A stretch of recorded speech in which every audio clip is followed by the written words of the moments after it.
உலகத்தில் இப்போது நிறைய மிஸ்டரிஸ் இருக்குது. ஆன்சர் தெரியாமல், அதாவது விட தெரியாமல் நிறைய மர்மங்கள் இருக்குது. அந்த மர்மங்களில் இதுவும் ஒன்று. இந்த உலகத்தில் பார்த்தா நிறைய மிஸ்டரிஸ் இருக்குது. அந்த மிஸ்டரிஸில் நம்ம இன்றைக்கி என்ன பார்க்க போகிறோன்னா, ஜாக் தி ரிப்பர்ன்ட்டு. இது ஜாக் தி ரிப்பர் யாருன்னா, லண்டனில் ஒயிட் செப்பல் என்ற ஒரு ஏரியாவில் ரொம்ப கொடூரமாக ஒரு மர்மமான முறையில் கொலை பண்ணவங்கள தான் ஜாக் தி ரிப்பர்ன்ட்டு அந்த ஊர்க்காரங்களை சொல்கிறாங்க. அது அவங்க எப்படி கொலை பண்ணால், யார் யாரை கொலை பண்ணான்றது இந்த வீடியோவில் நம்ம தெளிவாக பார்க்கலாம். அந்த கொலைகாரம் பார்த்தீங்கன்னா அவன் ஆணா பெண்ணான்றது இது வரைக்கும் யாருக்குமே தெரியாது. கிட்டத்தட்ட 100 வருஷம் 120 வருஷம் ஆனாலும் அந்த கொலைகாரம் யாருன்றது இது வரைக்கும் கண்டுபிடிக்கவும் முடியல. அதாவது 1888 ஒரு அந்த சேப்பல் ஏரியான்ற இருக்குதுங்களா, அந்த ஏரியாவில் ஒரு விபச்சாரம் செய்கிற பொண்ணுங்களை மட்டுமே குறிப்பிட்டு ஒரு 5 பேரை அவங்க கொலை பண்ணியிருக்காங்க. அந்த 5 பேரும் கொலை நடந்த தேதி, டேட்டு, வருஷம்லாம் பார்த்திங்கன்னா ஒரே வருஷத்தில் கிட்டத்தட்ட ஒரு 3 மாதம் 4 மாதத்துக்குள்ளாரே ஆனது. முதல்ல கொலை பண்ணவங்க பார்த்திங்கன்னா மேரி ஆன் நிக்கோலஸ். அவங்களுக்கு கிட்டத்தட்ட ஒரு 43 வயசு இருக்கும். ஒரு 31/8/1888 அவங்கள கொலை பண்ணியிருக்காங்க. எந்த மாதிரி கொலை பண்ணாங்கன்னா, 2 கழுத்தையும் கட் பண்ணி ரொம்ப ஒரு மோசமாக இதில் கொலை பண்ணியிருக்காங்க. அந்த கொலை நடந்ததுக்கப்புறமா அந்த கொலை எப்போ நடந்துச்சுன்னா, நான் ராத்திரியில் மட்டும்தான் கொலை நடந்திருக்கு. ஏன்னா அவங்க ப்ராஸ்டியூட் பண்ணுறாங்களா, அதனால அவங்க ராத்திரியில் மட்டுமே அந்த கொலையை அவங்க பண்ணியிருக்கிறாங்க. அந்த கொலை ஆனதுக்கப்புறம் அந்த பத்திரிக்கையால் அந்த போலீஸ்காரங்களை கேவலப்படுத்துகிற மாதிரி இவங்க அந்த கொலைகாரை ஒரு லெட்டர் எழுதியிருக்கிறான். என்ன மாதிரி லெட்டர்னா, டியர் பாஸ் அப்படின்ட்டு ஒரு லெட்டர் எழுதி, இந்த கொலையை நான் தான் பண்ணேன், என் பேர் ஜாக் ரிப்பர் என்று சொல்லிவிட்டு, இனிமேல் இதே மாதிரி தொடர்ந்து கொலை நடக்கும், என்னை உங்களால் யாரும் பிடிக்க முடியாது அப்படின்ட்டு அந்த லெட்டர் எழுதியிருக்கிறான். அடுத்த கொலையை நான் பண்ண போகிறேன். அந்த கொலைக்கான என்னன்னா, இதே மாதிரி நான் உங்களை காதும் கழுத்தை கட் பண்ணுவேன், அதை வச்சு நீங்கள் நான் தான் கொலை பண்ணேன்ட்டு நீங்கள் அடையாளம் பண்ணிக்கலாம் அப்படின்ட்டு ஹிண்ட் கொடுத்துட்டு அந்த லெட்டரில் இது பண்ணிடுறாங்க. ஆனால் போலீஸ்காரங்க பார்த்திங்கன்னா அதை சீரியஸாக எடுத்துக்கிறதில்ல. ஏன்னா லெட்டர் மாதிரி நிறைய லெட்டர் வர ஆரம்பிச்சிச்சு. அதனால் அவங்க இந்த பப்ளிசிட்டிக்காக, இந்த பத்திரிக்கைக்காரங்களாம் பப்ளிசிட்டிக்காக இந்த லெட்டரை இந்த மாதிரி அனுப்புகிறாங்கோ அப்படின்னு நினச்சிக்கிட்டு அவங்க சீரியஸாக எடுத்துக்கிறதில்ல. அதுக்கப்புறம் பார்த்திங்கன்னா சேம் அதே மாதிரி 8/9/1882 அடுத்த மாதமே, அதாவது ஒரு 10 நாளில் அன்னி சேப்மன் அப்படின்ட்டு ஒரு பொண்ணை கொலை பண்ணுறாங்க. அந்த அம்மாவுக்கு பார்த்திங்கன்னா 47 வயசு இருக்குது கிட்டத்தட்ட. அவங்களும் நைட் டைமில் கொலை பண்ணியிருக்காங்க.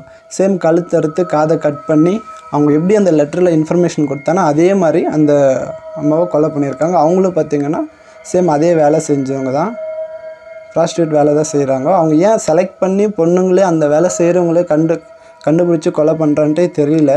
ஒரு வேளை அவங்களுக்கு அந்த வேலை செய்கிறது பிடிக்காமல் இருக்குதோ என்னவோ, அதை ஸ்டாப் பண்ணுறதுக்காக அந்த மாதிரி பண்ணுறாங்க அப்படின்ட்டு நிறைய ஜனங்க அதுக்குள்ளே பயப்பட ஆரம்பித்தாங்க, அந்த ஏரியாவில் இருக்கிறவங்கெல்லாம். இந்த 2வது கொலை ஆனவுடனே அந்த ஏரியா ஜனங்களை ரொம்ப பயப்பட ஆரம்பிச்சிடுறாங்க. ஆனால் அவங்க யார், எப்படி, என்ன மாதிரின்ட்டு யாருக்குமே தெரியாது. பொண்ணா பையனா இல்லை. இந்த போலீஸ் பார்த்திங்கன்னா நிறைய பேர் மேலே சந்தேகப்பட்டாங்க. இந்த கழுத்து, இந்த காது எல்லாம் கட் பண்ணும்போது பார்த்திங்கன்னா அவங்க ரொம்ப அந்த டாக்டர்ஸு ஆப்ரேஷன் பண்ணும்போது நீட்டாக எப்படி கட் பண்ணுவாங்க அந்த மாதிரி கட் பண்ணியிருந்தாங்க. ஸோ அதனால் டாக்டர்ஸ் யாராச்சும் இது இருப்பாங்களோ அப்படின்ட்டு நிறைய சந்தேகப்பட்டாங்க. அதுக்கப்புறம் பார்த்திங்கன்னா அதே மாதம் இன்னும் ஒரு 10 நாளுக்குள்ளாரே, அந்த மாதம் 30 30/9/1888 அந்த மாதத்துமே இன்னொரு பொண்ணை கொலை பண்ணுறான், எலிசபெத் ஸ்டைரைட் அப்படின்ட்டு. அவங்களுக்கு பார்த்திங்கன்னா 45 வயசு.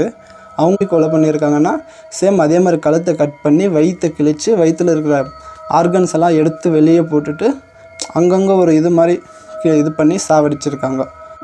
ஸோ கேத்ரின் எட்வர்சன்ட் இன்னொரு பொண்ணு, அவங்களுக்கு 45 வயசு இருக்கும். அவங்களுக்கு அதே நாளில் 30ஆம் தேதி சாவடிச்சிருக்காங்க. அந்த டேட்லேயே இன்னொரு பொண்ணையும் சாவடிச்சிருக்காங்க. அவங்களும் பார்த்திங்கன்னா இன்னும் ரொம்ப மோசமாக கொலை பண்ணியிருக்காங்க. அவங்க அதே மாதிரி லங்ஸு, இந்த ஹார்ட்டெல்லாம் எடுத்துகிட்டு போயிருக்காங்க.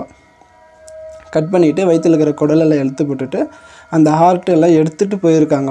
ஸோ மேபி போலீஸ்காரன் எல்லாம் சந்தேகப்பட்டாங்க, டாக்டர்ஸ் இந்த ஆர்கன்ஸ் திருடனுங்க அந்த மாதிரி யாராச்சும் இருப்பாங்களான்ற மாதிரி நிறைய சந்தேகப்பட்டாங்க. ஆனால் யாருன்ற இது வரைக்கும் அவங்களுக்கு தெரியவே இல்லை. அப்புறம் லாஸ்ட்டாக பார்த்திங்கன்னா ஒரு மாதம் கேப் விட்டுட்டு மேரி ஜான் கெய்லி அப்படின்ட்டு ஒரு பொண்ணை கொலை பண்ணியிருக்காங்க. அவங்களுக்கு வயசு பார்த்திங்கன்னா 25. சேம் இந்த பொண்ணுக்கும் அதே மாதிரி தான் கொலை பண்ணிவிட்டு கழுத்து வயிற்றெல்லாம் கிழித்து உள்ளே இருக்கிற ஆர்கன்ஸ் எல்லாம் எடுத்து வெளியே போட்டுட்டு கிட்டத்தட்ட மூஞ்சி ஒரு 20-30 முறை கத்தியால் குத்தி உள்ளே இருக்கிற உள்ளுறுப்பை எல்லாத்தையும் வெளியே போட்டு சாவடிச்சிருக்காங்க.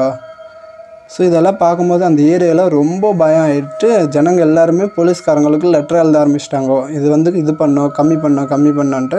அதுக்கு அடுத்தடுத்து பார்த்திங்கன்னா அந்த ஏரியாவில் ப்ராஸ்டியூட் பண்ணுறதே ஃபுல்லாக நின்று போச்சு. ரொம்ப ஜனங்க பயந்து அந்த வேலை பண்ணுறதே கம்மி பண்ணிட்டாங்க. அந்த வருஷம் மட்டும் பார்த்திங்கன்னா கிட்டத்தட்ட 30-40 பெண் கொலை வழக்குகள் கொலைகாரங்க அடையாளமே தெரியாமல் கொலை செஞ்சதாக அந்த பெண்டிங்கில் இருக்குது கேஸு. அது எல்லாமே த ஜாக் ரிப்பர் அவங்க தான் பண்ணியிருப்பாங்க அப்படின்றது ஜனங்கள் எல்லாமே சில பேர் சந்தேகத்தை ஒருத்தர் ஒரு ஸ்டோரி சொல்கிறாங்க. ஆனால் அதுக்கப்புறம் பார்த்திங்கன்னா அந்த ஏரியாவில் நிறைய விஷயங்கள் கம்மியாக இருக்குது. அந்த மாதிரி தப்பு பண்ணுறதெல்லாம் கம்மி பண்ணியிருக்காங்க. ஒருவேளை அது கொலை பண்ணது ஒரு பொண்ணாக கூட இருக்கலாம், இல்லை ஒரு பையனாக கூட இருக்கலாம்.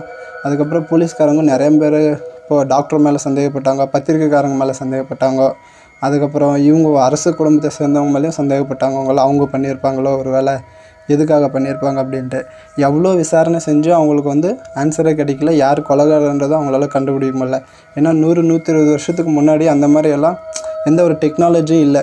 இப்போ அப்போல்லாம் பார்த்திங்கன்னா சாட்சி மட்டும் தான் வச்சு செக் பண்ணி சொல்லுவாங்க. இப்போ பார்த்திங்கன்னா நம்ம இந்த சின்ன ஒரு இது கிடச்சா கூட டிஎன்ஏ கேமரா, சிசிடிவி கேமராஸ் அது இதுன்ட்டு ஏதாவது ஒரு இதில் அவங்கள வச்சு லாக் பண்ணிவிடுவாங்க. ஆனால் அந்த காலத்தில் எதுவுமே கிடையாது இல்லைங்களா. அதனால் அவங்கள கண்டுபிடிக்கவே முடியல.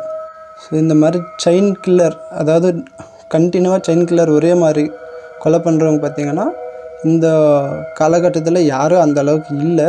ஸோ இது ரொம்ப மர்மமாக அதில் கொடூரமாக கொலை பண்ணதுனால கிட்டத்தட்ட 100-120 வருஷம் ஆனாலும் அந்த இது ஒரு மர்மமாகவே பேசிகிட்டு இருக்காங்க.